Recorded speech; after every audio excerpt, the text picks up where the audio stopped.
Dr. Elan Lewis, people know you as Ellen, is the founder and executive director of Family Pathways in Butler, PA.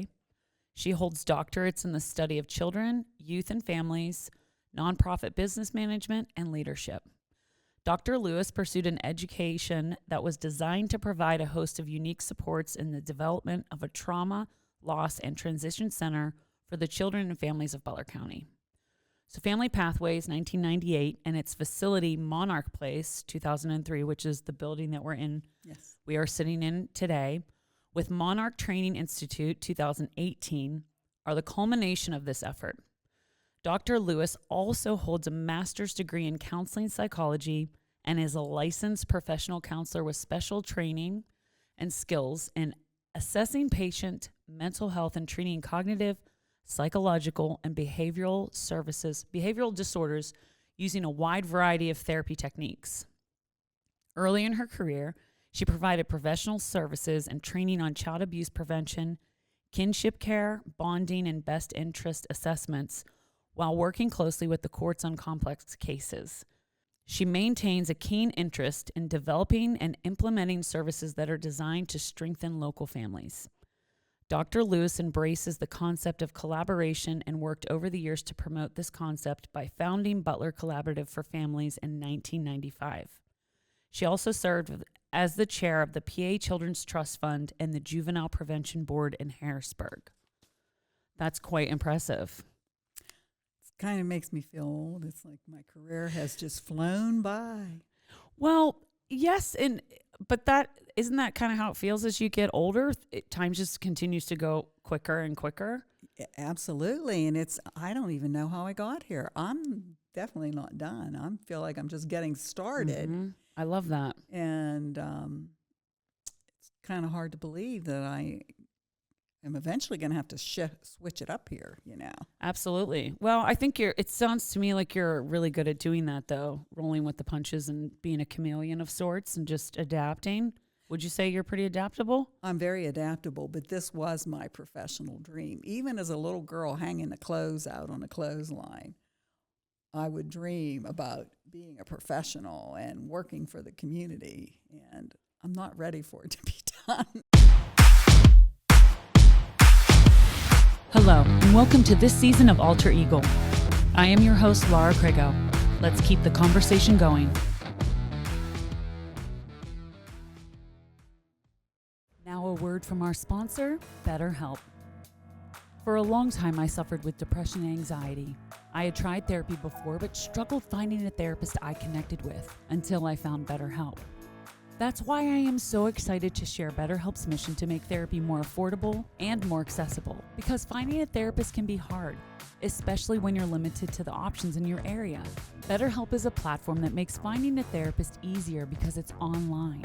Remote therapy sessions, and by filling out a few questions, BetterHelp can match you to a professional therapist in as little as a few days. It's easy to sign up and get matched with a therapist. Click the link in description and receive 10% off your first month of BetterHelp. And by clicking that link, you support this channel. Plus, you can easily switch to a new therapist at no additional cost without stressing about insurance, who's in your network, or anything like that. I was struggling for a long time, and BetterHelp was where I found my therapist, Whitney, who I still see weekly for almost 2 years now. So, if you're struggling like I was, consider online therapy with BetterHelp. Click the link in description or go to betterhelp.com/alterego. That's betterhelp.com/alterego. There's no better time than now to start your mental health journey. Thank you again, BetterHelp, for supporting this channel. It doesn't sound like you're stopping anytime soon, so No, you I'm have not. that. One of the things I found really interesting about you is the fact that you always wanted this building. Yes. I loved I'm very much have that mindset as well, where I will see something and just think someday I'm gonna do that, or someday I'm gonna live there, or I'm gonna own that. And when you told that story, I just love that story. You almost manifested in a way, and the building was pending sale, and then it was back on the market and you saw that sign. And so tell that story of how that all went down. Well, I had originally called about the building and they told me it was under contract. And then probably 6 or 8 months later, I was sitting on the old Main Street Bridge. And I looked over and the sign was back up and it was my birthday. So I called I took my cell phone and called right from the bridge. And the gentleman said, sure, I can show it to you this afternoon. And came and we looked at it and I went about trying to purchase it, and it happened. Yeah. And you gave them a cash offer and they gave you a little bit of a counter, but you made it work. Well, I gave them a cash offer that was 25% of what they were asking for. Yeah. But still, even that in itself, the fact that you were so strong in your conviction, I guess, of this is what I'll give you. And the counter that they countered, I remember you said to me that you gave them your original number back and then they came down just a little bit. But I think they were willing to work with us because they loved our mission. And the Spang family and the Rass really loved this building, and they wanted it to go to someone who would love it. And I think they could see that my board and my staff and myself would really love this place. And we do. Yeah. And you physically put your hands into the work here of a lot of the stuff that went into the renovation. It was so much fun. I mean, it was a 4-phase project. And each phase was very unique and a lot of fun. I love construction. I know. I think we have that in common. I've actually considered getting like a general contractor's license just for the sole purpose of having that knowledge. And as I was sitting and talking to you, was that last week that I came here and we all spoke out in the patio? Yes. And I just thought, okay, she's such an inspiration to me because this is like almost a sign that I do need to go take another class, or maybe it's my next degree, or just continuing to learn. And I think that's one of the biggest lessons that I tell anyone who's listening to the podcast: just never stop learning. We always need to be learning. We always need to be growing. And you really embody that anything is possible, I think, mentality as well. I try. So, but your why, I mean, you said like as a little girl, you always knew that you wanted to be involved in the community. Where do you think that came from? Or was it just...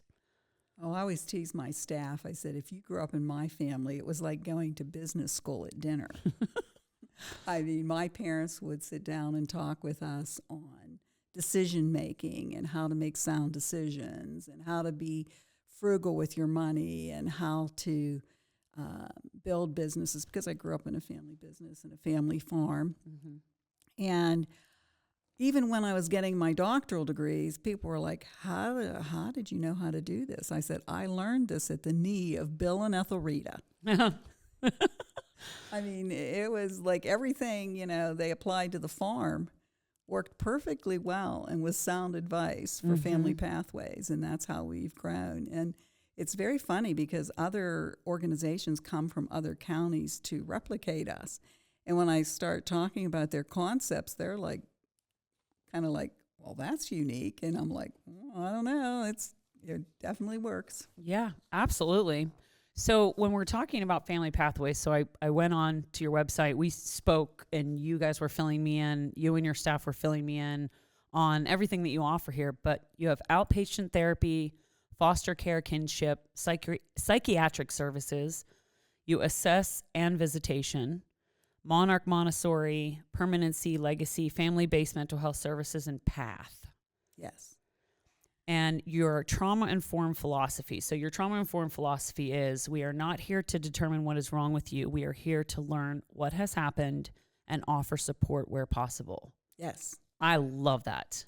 Because I do think sometimes people are afraid to ask for help, especially when it comes to mental health services or anything surrounding that, because they might be embarrassed of being judged and the stigma behind whether it is mental health or if they do need help with their children. So, when I sat down with Hannah and Sam or Samantha. I'm not sure if she wants to go by Sam or not. So I don't know. I'm talking to them next week. Yeah, she's cool with Sam. She's cool with Sam. Okay. Well, we did talk about reintegration, and that's one of the biggest things that you have steps that you want to take when you are specifically, we're talking about children and fostering and adoption and we want to change people's, not only their perspective, but understanding of the foster care program and especially CYS and understanding what really is happening. Because a lot of times we hear something from someone who heard it from someone else, who heard it from someone else. And we all played that game telephone when we were children. And how often was it that it went through 5 people and the message changed from the first person to the 5th person? Oh, absolutely. And that's just a human thing. And I don't even know if there is any type of research, which I would probably be interested in that, understanding why that is. Like how it is that you could sit in a circle at a camp, right? A summer camp, and someone could start the conversation and they pass it down the line. And by the time you get to the 10th person, it's completely changed the message. So talk a little bit about that specifically and like CYS and what their responsibilities are when it comes to. Well, first of all, when I came back from maternity leave, I worked for Children and Youth Services in Butler County, and I loved it. It was a true introduction to the basic needs of children and families struggling in this community. And actually, it changed the trajectory of my life because we really had no services back then like these at Family Pathways. And it was kind of my mission to develop those services. But,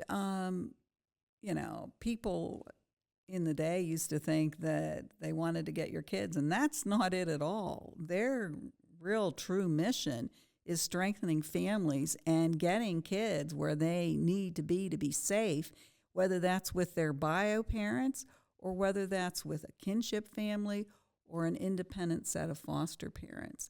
And with the new Family First Act, more and more children are going home faster and faster, and with services like ours, like our Legacy program, where it's custom designed to support parents who are at risk of losing their children. We want to get in there before the kids are removed and get that family bucked up and moving on to more success. And I always tell people, would you want somebody judging you on your worst day? It's only a moment of time. These people are not in this situation forever. So let's do what we can do to keep families together. Yeah, absolutely. And I love that message because it's so important for them to have that support. And again, we go back to them being scared sometimes to ask for it or feeling judged. Well, absolutely. And it is very scary. If you have someone knocking at your door telling you that you could potentially lose your child, that's pretty threatening. It's pretty scary. So, whenever you started renovating this building, I want to go back to the building for a minute. When we did take the tour, we walked down where you said was the original, the train, is it the train tunnel? Is that what it was? And how I love that you kept the tunnel, like essentially like the bones of the tunnel. But where did you start? Like when you came into the space, how did you decide where you were going to start? And you said there was 4 phases of reconstruction. Well, when I came through the building the first time, because I'm very visual and I have been building things forever, I knew that I needed to address some of the access issues. So the first thing I did, the building had never been labor and industry approved. So the first project I did was to get the labor and industry approval. I put in covered access for wheelchair handicap access and put another elevator up the exterior of the building that came in on all the floors. So I wanted to make it so people could get around. Then the second phase was I put on a new foyer on the lower level. So when you come in, and I tried to do it very kind of industrial, but made it kind of snazzy, Yeah. So, and the train tunnel was phase 2, And that was so that you could go across from one side of the building to the other. The train actually went through the building. Workers would get off and they would load their products onto the train through the different openings on the first floor. So that was so cool. That was a lot of fun. The train tracks and everything were still here when I got it. Yeah, because this building, was it 19? Hold on, I got it written Built in 1905. 1905, yeah. So we're 120 years old here. And you purchased the building. Well, it opened in April 2003. Is that correct? Yes. And 44,000 square feet. That's the original building. The yes. original building was 44,000 square feet. And you'd say it was your dream purchase because you used to be up on the bridge when the bridge was there. And you'd look at this building and see it. And I wished I could have it. I had gone through so many. We were looking for a home. mm-hmm. We had rented. We were 6 years old in 2003. And I had looked at building after building, trying to find a home for family pathways and looking at all kinds of configurations. And, of course, I didn't know that I needed a 44,000 square foot building. A 10,000 square foot building would have been enough. But 5-acre campus, we have 5 acres here. Before I bought it, I wanted to make sure that the county didn't want it because I called the county commissioners up and I said, hey guys, there's never going to be 5 acres in downtown Butler again. So do you need this for future planning? And the commissioners called me back the next day and said, you know, we can't see our plans out that far, so we want you to get it and go ahead. So that was like, yay. Yep. Yeah. And, so I didn't want to take it if the county had plans because they hadn't built the prison yet. They hadn't built the new annex yet that was just completed here a couple of years ago. So we talked about this potentially being a horizontal jail prison for the county. They had talked about that. With the 5 acres, that would have been. Yeah. And we also talked about this being a human services building. Okay. Putting like the courts on the first floor and then putting children and youth and domestics and all the human service pieces in this building. Mm-hmm. But I think it's better with them all over there together. So I think that was a good decision on their part. But it also opened the door for me to purchase the building and get going on it. And you own the building. Yes, we own the building. That's fantastic. I mean, what would you say, and I have this like down a little ways in our conversation, but anyone who's listening who's possibly has like a big idea or a dream like you, I know that you're really diligent when it comes to finances. You know, you said you were taught to be a little bit frugal, would you say? But mindful of how you're spending your money? I'm pretty frugal. People probably don't think that. You're like, they don't think that. Why do you think they don't think that? Well, because they always say, well, why do you make it so pretty? And I always look at people and say, it costs just as much to make it ugly as it does to make it pretty. Yeah. So I'd rather have it pretty. Yeah. They think pretty costs more, but not really. Mm-mm. You know, because I'm very big, like if I see a dresser in the corner of the consignment shop, I don't need new. If it's nice, good wood server or something and our training TV can sit on that, I would much rather have that than a metal case. Yep. I like wood. I like to keep it very organic for our community. Yeah, absolutely. Yes, the vintage furniture and all of that. We have that in common as well. I love thrift shopping. I could probably do that for a living, to be totally honest. I had to restrict myself. Yes.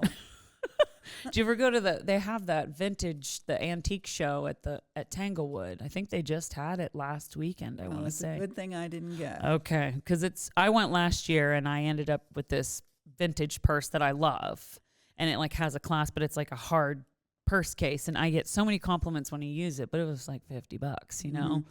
But I thought, if I buy this, I have to carry it. Like I have to make a point to carry it and use it. Useful. And I do use it. So Telling listeners about your personal experience fostering. I know you shared a little story with me about how you had twins that were just dropped off in your driveway, or they siblings they were?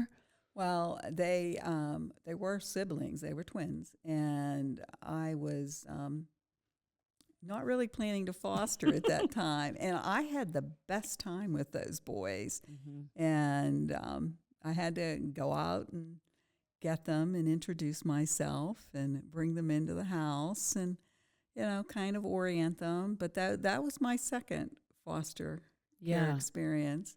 And they were with me for months and months, and they were so beautiful and so ready to learn. And, they had a hard time in coming up, but they were reunified with their mother. And that's the goal. Yeah, that's wonderful. So, and I thoroughly enjoyed them.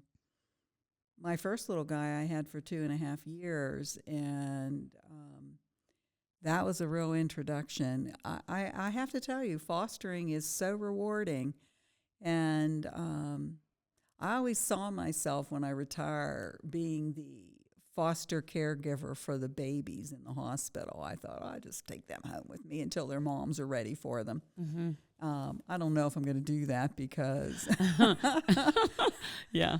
I need to be freed up to travel a little bit before I'm too crippled to do that. Yeah. But, oh my goodness. But I see you rocking and rolling into your 90s. Like, I think you're gonna still be out and about and doing all the things. The women in my family do rock and roll. My grandmother was 99.9 when she passed away. That's right. You said it was it the month of her 100th birthday, or who was that? Did you mention that to me, or? No, I don't think that was me. She was, I might have been one of the other people in the room with us that day. Yeah, I heard someone shared a story with me that it might have actually been that same day. I think I talked to someone else, and they said it was like the month of the 100th birthday, and their grandfather, I think it was a grandfather, passed away. It's pretty interesting. Our grandparents, my grandmother taught me when I ran out of toothpaste once, I didn't know what to do. I didn't have toothpaste. And she went and got the baking soda box from the kitchen. She's like, just poured a little in a dish, and she's like, just use this. Yeah, that's a little bit tough love, though. Oh, that was definitely tough love. She's like, you'll be fine. It works great. It works great. It's going to be just the same. And I thought, oh, okay, well. It wasn't very minty, was it? No, not at all. It was interesting. Rinsing my mouth out but she's like, it'll clean your teeth. You'll be fine. She had her own teeth still, so I trusted her when she said it would work. So your role as the co-chairperson and founding member of Butler Collaborative for Families, that's so important. And like, how does that sort of intertwine with what you all do here as well? So it's all like... Oh, yeah, everything's all interconnected. I'm not the co-chair now. I've been blessed to kind of sit back and watch it grow and watch it evolve with, the new leadership, and it's been fun. They still meet here every month, and I still try to get to the meetings as much as I can because it's a fabulous networking opportunity. Anyone who can get to the collaborative should try to do that. I believe it's the second Thursday of the month at 10:30. Okay. Or 10 o'clock, not 10:30. And that's here, you said. It's here, yeah. And they really look at the community needs and any gaps in the community. And the real seed that was brought forward was a state initiative for strengthening families and building family centers. And I had already built a family center that was the best practice model for the state on Washington Street. And then the second initiative then was building county collaboratives. And of the 66 collaboratives, Butler County is the only one that's left. And we're very operational and very active. And there's probably more than 60 social service agencies and businesses and faith-based organizations that come together on a monthly basis and really look at what the needs of this community are. And it's really great, like if you need a wheelchair or if you have something you need at the agency and you put it out there, that network is very good about finding those kinds of things for you. Because you're so connected. So if Right. someone were to call here and ask for a resource, and whether it was something that Like a you, projector or something. yep, you could get We them on the share. right. Yeah, you could connect them with, if it was someone else that needed to get them that, you would be able to connect those Right. dots. We just put it out there. Well, that's important, because one of the big conversations we have a lot on the podcast is human connection. And, you know, by having all of that collaboration and teamwork, essentially, it's not a competition. Right. It's not. So often, and again, I've only been back in Butler for 3 years, and being at the Eagle for a year and a half, I've learned so much. And there's so many people that are in this town that are making a difference, like boots on the ground, just every single Oh, day yeah. making a difference. And I really don't know what we would do without people like you, especially. And you're someone who is very fluent in grant writing, and that's a huge part of what you do. It's a thing that I just recently started learning about. We did a whole thing with Pennsylvania News Media Association and started learning, and I've gotten some more information recently because I have to get grants. And I just love how you talked about it. You're like, I could probably whip up a grant proposal, and like, Well, yeah, it's an art. It's I bet. something, and it really taps into your creative juices if you really like that. I like the grant writing process because it's almost like doing a very intricate research paper. And you have to frame and package your information for the listener, for the funder.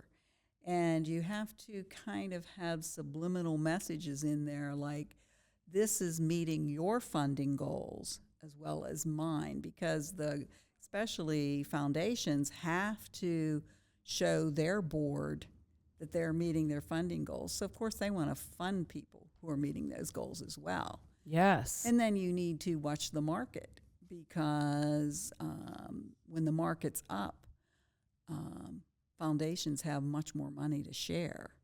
And so looking at community trends and needs while also watching the market is very helpful. I'm winding away from that. And Yeah. I'm not writing grants. I always had a grant in the air for years and years and years. And I like to look for grants that are collaborative, because I think that bringing money in and using it to leverage additional funds for partners and other organizations is the way we need to go. I think that just finding money for yourself is kind of a thing of the past. I think that people recognize that the money has much more power when it's used collaboratively. Yeah. You know, we talked about a little bit about other experiences that you've had with, you know, your experience in the past with working for Butler Health Systems, which is now Independence Health, correct? Yes. And so coming from that experience to this one, it seems to me like it was a pretty seamless transition, because you knew that you had this mission to bring something to Butler that wasn't here. There wasn't a huge network of this support system for all of these resources that I just listed earlier when we first started talking, and anyone who needs mental health services could come here if they need it to. Sure. I think sometimes, you know, when I first started talking about family pathways, a lot of people weren't aware of that. And again, I wasn't even aware of it. I didn't even know you were in this building. And so I'm sort of kicking myself too, because as I go around, I'm like, do I need to get in my car more and just drive around and look at the buildings and look at things and know what is where? I've talked to a lot of people on Main Street primarily, and some people that are a little bit outside of the city. But would you say that that was a seamless transition, or you knew it was time to finally make this leap and make this happen when it came to family pathways and bringing that to Butler? Well, I was the director of family and community-based services for Butler Health System, and also design and development was my forte there. And I loved working for them for 9 years. It was great. But Family Pathways was definitely a professional mission, very mission driven, very much something I needed to do for this community. And although it might have, a version of it started with Family First Resource Center, which is the National Guard Armory that I redid across from the YMCA. That was my building, and the county commissioners gave me that for $1. I know you said that, and I was like, that's fantastic. Yeah, it was fun. I was actually over at Morgan Center when I first started at the hospital, and I had that bottom level, and I was out there playing with children, and all of a sudden I look up and the county commissioners are there, and I'm like, well, hello, gentlemen. And they're like, hey, we wanted to know if you'd let us give you the armory. And I'm like, oh, okay, that sounds good. And I'm like, and then I ran into the building and I said to my staff, what's an armory? I didn't know what an armory was.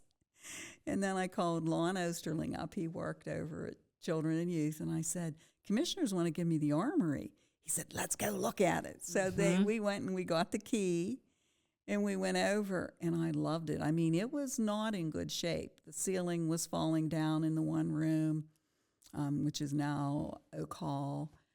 When I did the asbestos abatement on the floor, it had these magnificent oak hardwood floors, so it had to be called Oak Hall.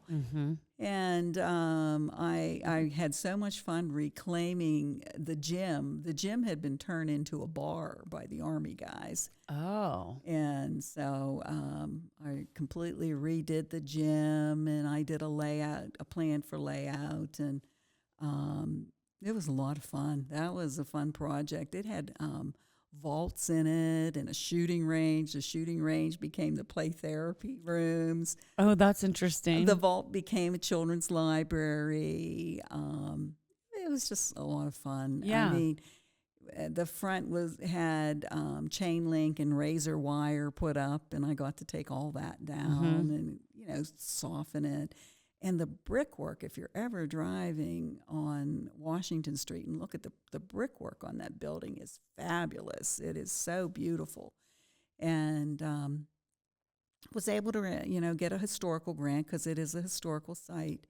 And I wrote grants and put about $2 million in that building.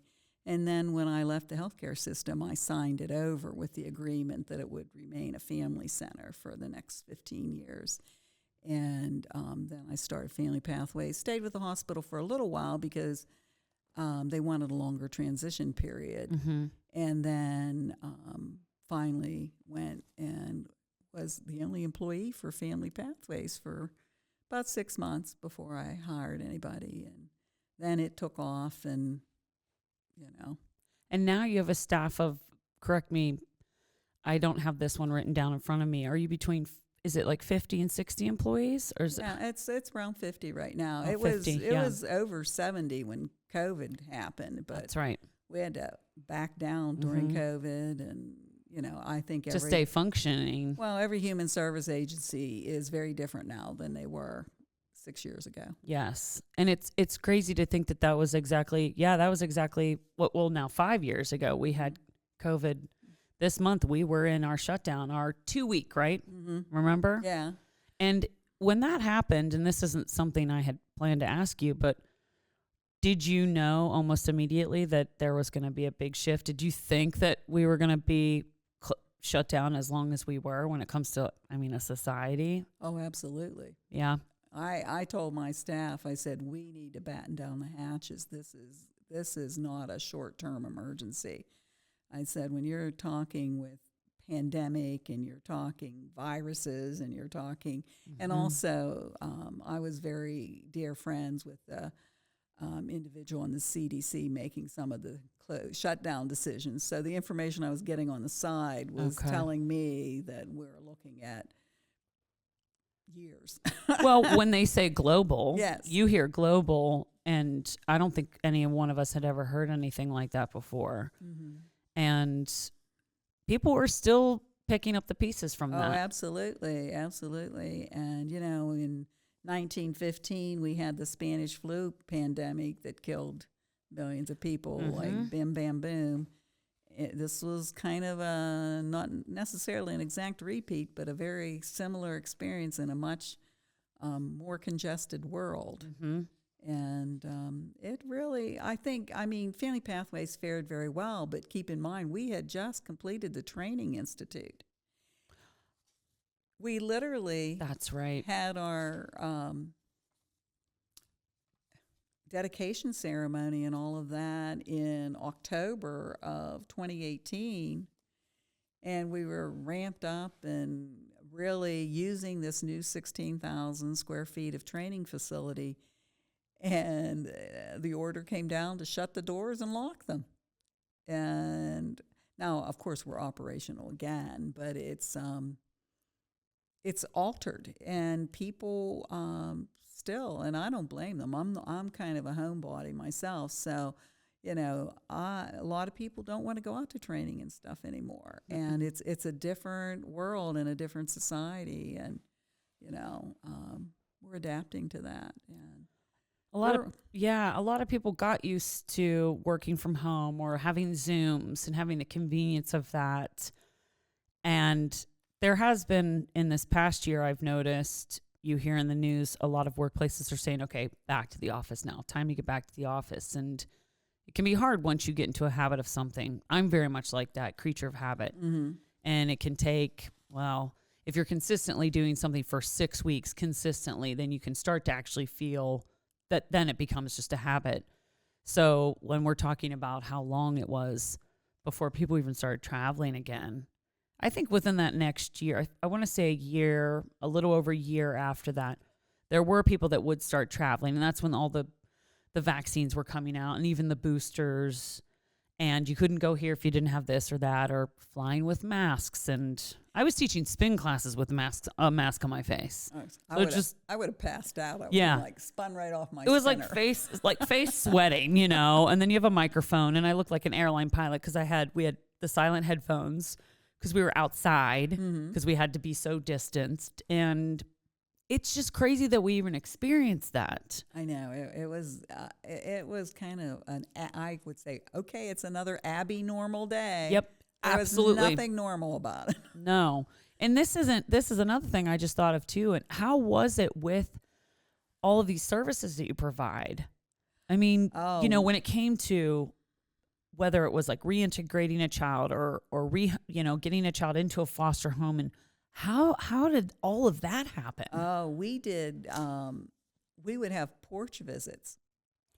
Oh. And we would drive by with care packages and hang them on the mailboxes with activities in them and things, because our families were going stir crazy. I mean, everybody's trapped in a space. So we would drop off activities.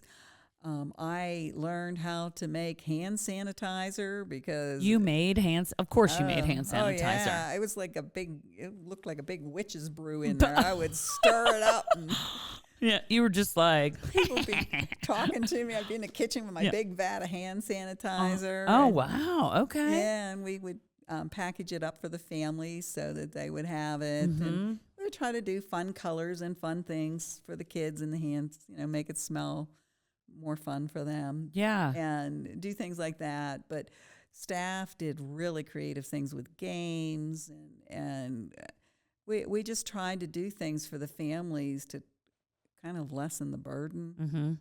And people were really afraid. That was the thing that, and I actually called my staff in and sat them down and just said, stop being so afraid. So much of what you're hearing is not real. Yeah. And I said, you're just burning yourself up with fear. Let's not be afraid until we need to be. Let's learn to manage fear. Because a lot of what was happening too, there are certain things that were out of our control. You could do so much, right? You can wear a mask, you can wash your hands. I remember wiping down groceries when we came back from the store. I remember obviously standing in the lines outside the grocery store. And even the first time I'd see my neighbors, I was living in Boston at the time. So we'd sit out in our stoops and they'd sit on their stoop and we'd talk to them or whatever. But even the upstairs neighbor, she works the Children's Hospital in Boston on the cancer ward. Mm-hmm. So she was not interacting with us. I didn't even realize it at first, but it was the first time we had an interaction outside, and she was very much, and it took me a second to register. Oh, I understand why she's being even extra cautious, because she was putting other people's health, children with cancer, ahead of her own. So an interesting thing that you said last week when we met, and part of this cut off when it got printed, so this will be interesting, me remembering what I wrote on here. You had talked about how, I don't know if you said that people will often see you as like an overachiever. I love how you're laughing right now. But to me, you are inspiring. You're like a catalyst for creating positive change. So what advice would you give, whether it was me, a young woman, or any man who's struggling with, forging a new path that would be riddled with obstacles? Well, too many people take the easy route, the low road. I always tell my staff, take the high road. It's not crowded. Oh, that's good. I like that. There's lots of room for movement. There's lots of room for ideas. Don't be afraid to dream, and, start putting the pieces together to make it a reality. And a lot of times I start for one goal, and it probably comes from my parents' problem solving and training. I might not end up with exactly what my aim was when I started, but I get a cooler, better version because I really like input from other people. I really like to say, what are your ideas? When I was doing the Training Institute, I put up a floor plan and said, what are your dream pieces here? Add them on. Let's do it. And, the Children's Activity Center. Yep, it's right over there was one of the ideas that staff put on. And instead of another meeting room, we put a youth activity center on the second floor with a pool table and all kinds of fun games. And there's a therapy area, and then kind of a recreation area, and a teaching kitchen. So, I don't think anybody should leave their mom's house without knowing how to cook a little bit and to do laundry. So. Oh, laundry for sure. I actually enjoy doing laundry, which a lot of people find fascinating. Yeah, that's not my fave. I don't know what it is. I don't know if it's just the whole process of like organizing something, because I like folding, the hanging. It's therapeutic to me. I know that's kind of strange. I had joked with a friend when I lived in California about starting like a laundry service, and she's like, oh, don't do that. And I was like, why not? I enjoy doing it, and I could charge people and make money. And it could be a little extra side gig for people who really don't enjoy doing it. I'm good until the put away. Got it. Okay. I don't like putting away. The put away, you don't? No. You could come do that for me. Okay. Organizing it. I used to have a drawer that I'm refurbishing a new dresser now, because we had talked about this. I got a dresser on Facebook Marketplace, so I'm super excited about having the longer drawers now, like the wider, pretty deep drawers where I can like roll. I can get like the little divider things on the inside and like roll my socks and roll my all that stuff, and like even the shirts and stuff. Like when I worked in fitness, I had a whole drawer of all my leggings that were just rolled, so they were all in order, so I could pick whichever I wanted. I wasn't like searching for them. It was just I enjoyed doing it. I think that's my problem. I have a sea of black. Well, that can be a challenge as well. Yes. Because you're like, which one is it? Yes. Right? Yes. And then so you unfold 4. Yep. And then you have to refold the ones you don't want. Yeah, it's a thing for sure. If there was one thing that you could tell your younger self, what would it be? Don't let people hold you back. Don't listen when people tell you don't have good ideas, because you're probably a bigger thinker than they are. Some people live small and some people live big. I like big ideas with lots of pieces. And that's very scary to some people. Absolutely. I find that. I'm sort of we're not going to know unless we try. Right. I don't really subscribe to the whole we've never done that before. Because that to me is, obviously it's that fear, but it's also a little small-minded, whether that's judgmental or not. And sometimes I think, is that the right term? Is that what I want to say? But it's fear-based for sure. Mhm. But I've done things in my life where I'm like, I don't want to look back and say, what if? Like, what if I did do that? What if I had gone on that adventure? What if I had tried that? Or I just don't want to live life that way. Right. I definitely get that. I don't want to come to the end of my life and say, oh, gee, you wanted to travel. You never traveled. I want to harness opportunities and kind of revel in the experiences. Mm-hmm. But then again, I'm living on borrowed time because I had cancer when I was 37. You did mention that. And they only gave me 2 years to live back then. So every day is a gift. And, I kind of feel a responsibility to make good use of this time because I'm lucky to have it. So I don't want to go and be like, oh, I wasted. And I really believe that we have a responsibility to give more than we take. Mm-hmm. And that's the only way this world is going to work. If we have all takers, we're going to crash and burn. Absolutely. But we need those givers who are willing to step up and say, yeah, I can do more. Yeah. Whenever you got that diagnosis, did you think that you would die from cancer? Well, then everybody was telling me I was going to die, but I didn't feel like. They put me in intensive care a lot with chemo and all of that. But no, well, it's very hard when you're that young. 37 is not a baby, but 37 is, you're still in your younger thinking. I'm an older thinker now. Mm-hmm. When all the professionals and everybody are telling you you're going to die, but your body, and I really came to a decision-making point, and I had 3 small kids, so that was big piece of my decision-making. I really made the decision to live, and that is, you really come to that decision-making point when you have an illness like that.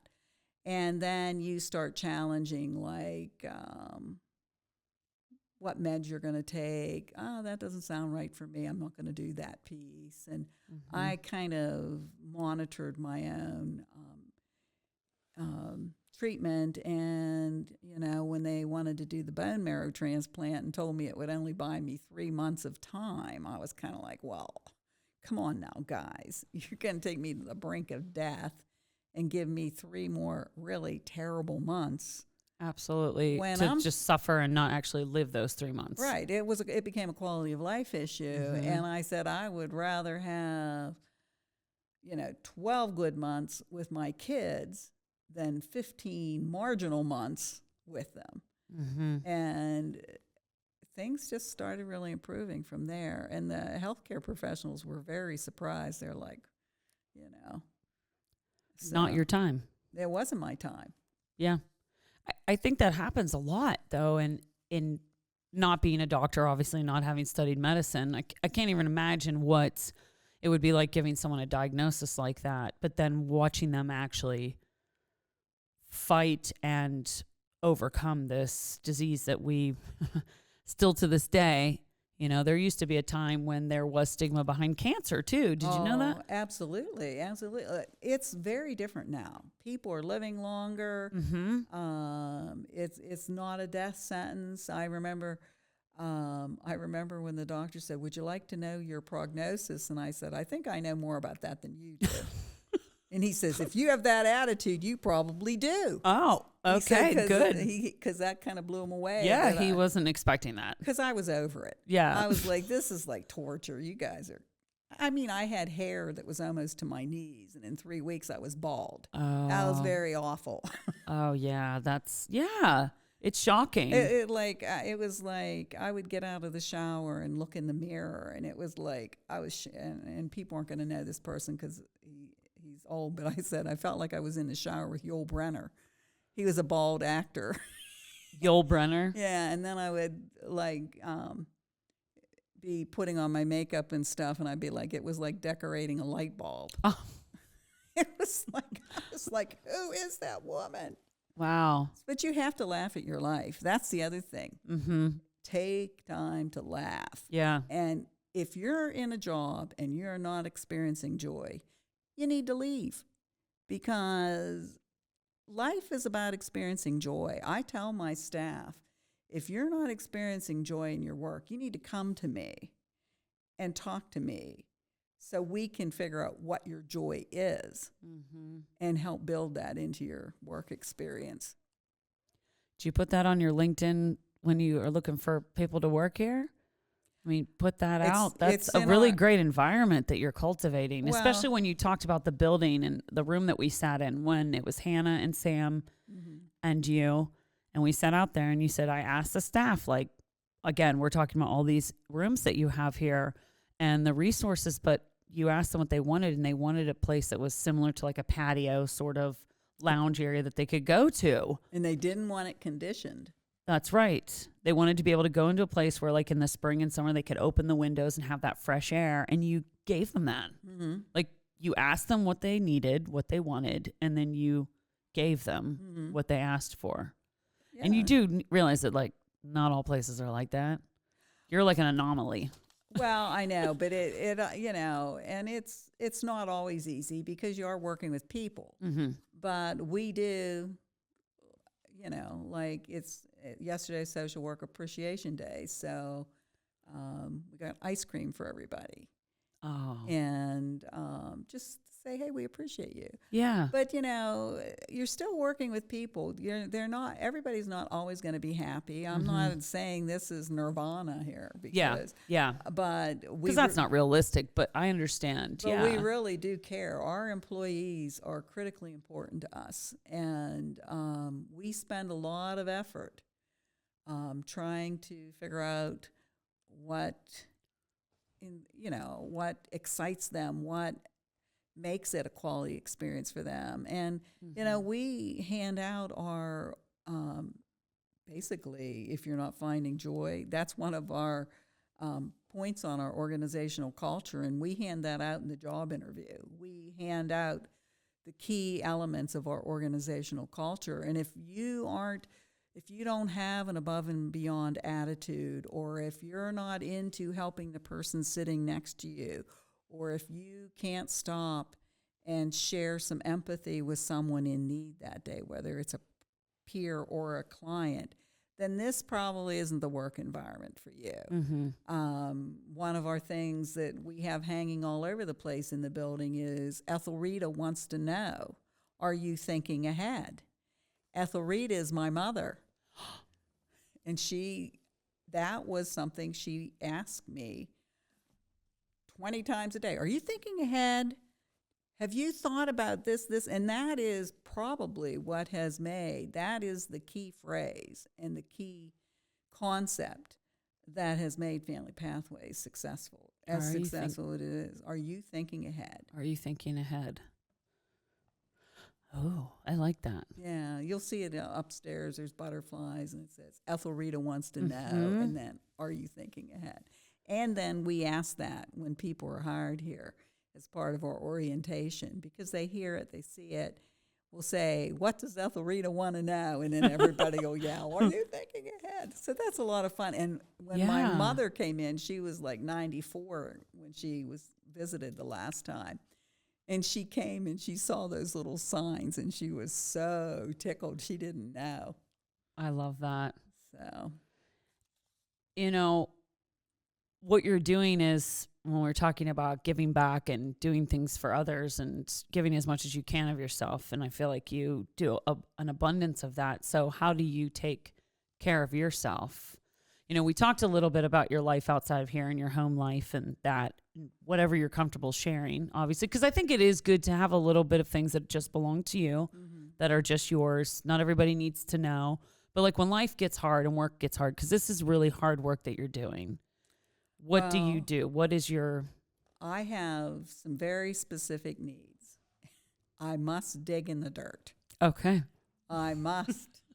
My daughter teases me all the time, but like I have an apple orchard, I have a mango orchard. Oh, you have mangoes too? Not in Pennsylvania, at my little That's right. place Okay. in Florida. In Florida. My little retirement home. Uh-huh. And the neighbors are all like, why do you dig in the dirt so much? I must dig at the dirt.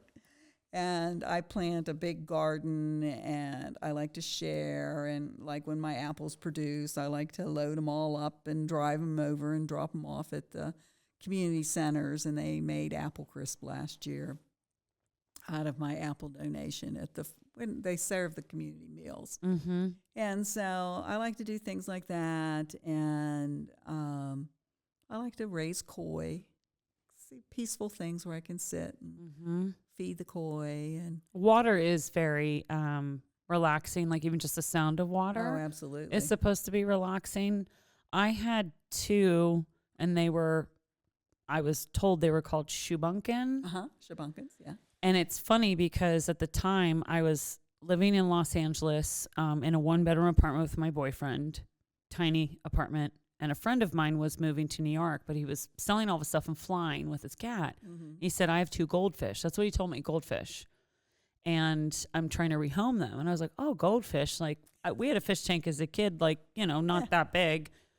Yeah, I could take some goldfish. Like, we have a counter.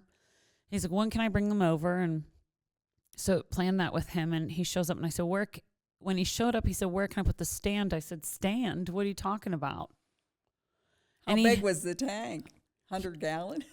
I think it was only like 50. But that's still a big tank. He shows up with this stand in this 50-gallon tank, and I'm like, my boyfriend is going to kill me. I thought we were putting like a bowl on the counter.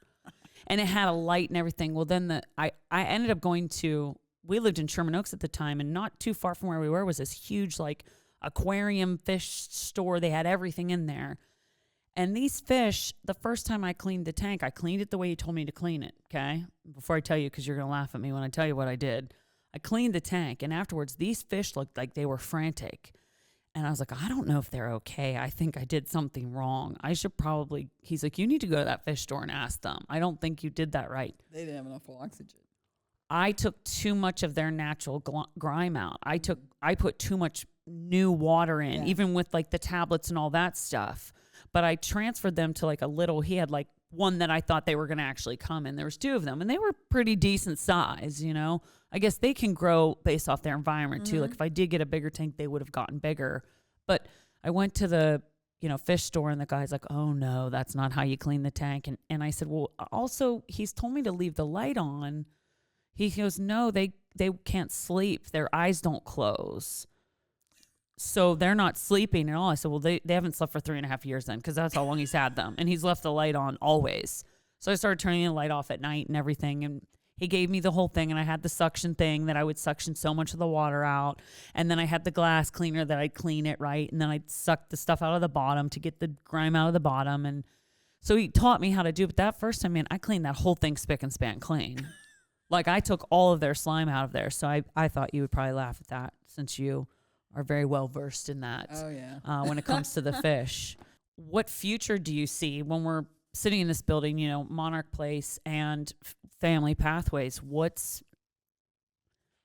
Are you thinking ahead? And I know that you are. And I know that you've set your staff up. We did talk about this last time as well, that if you did need to leave, you could, because you've set them up to be able to take care of everything and run everything. But where do you see the future for Family Pathways and Monarch Place? Well, I'm not a big person that wants to grow.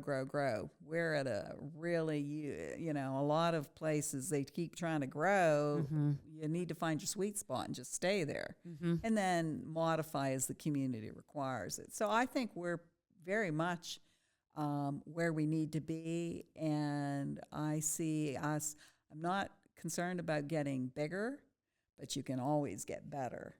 And so I'm always looking for trainings, best practice protocols to help people do a better job. Any cool ideas? We're looking at technology. How can technology help us work better with families? What kind of technology do our families need to help them?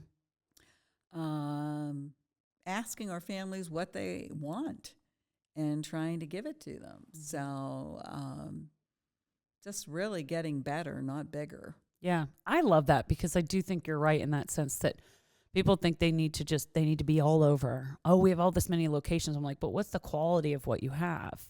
Because you have this is quality.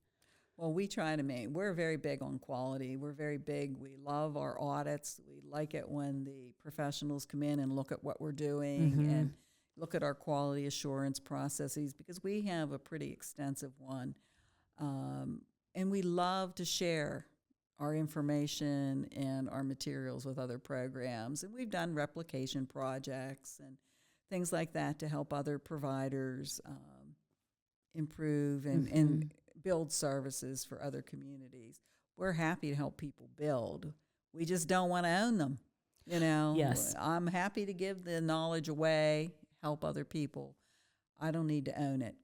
Yeah, I understand that. And I appreciate that because I think a lot of times it becomes more about, it doesn't become so much about like, again, I'm just going to use the word quality again, but like, yeah, the substance of what you're doing and being mindful of why you're doing it. And you're not doing it for recognition. You're not doing it for, constant pats on the back or, oh, wow, look at that. It's just not about that. No, not at all. And when you were saying you didn't know we were here, and that's kind of by design, we try to keep a low profile. We don't need a lot of attention. We want to do good work. When people are referred to us or need help and come to us, we want to be prepared. Another thing, we don't want our services to become so gigantic that we don't know the names of our staff, and we like that quality piece of knowing and having a team approach where the team helps each individual member. You're only as strong as your team, so. Yes, I agree. Well, for me personally, I'm just grateful that this community supported me in living my professional dream because that doesn't happen for everybody. And I have to tell you, it certainly did happen for me. I have thoroughly enjoyed serving this community for the last 40 years. God, I didn't even know I was 40. Yeah.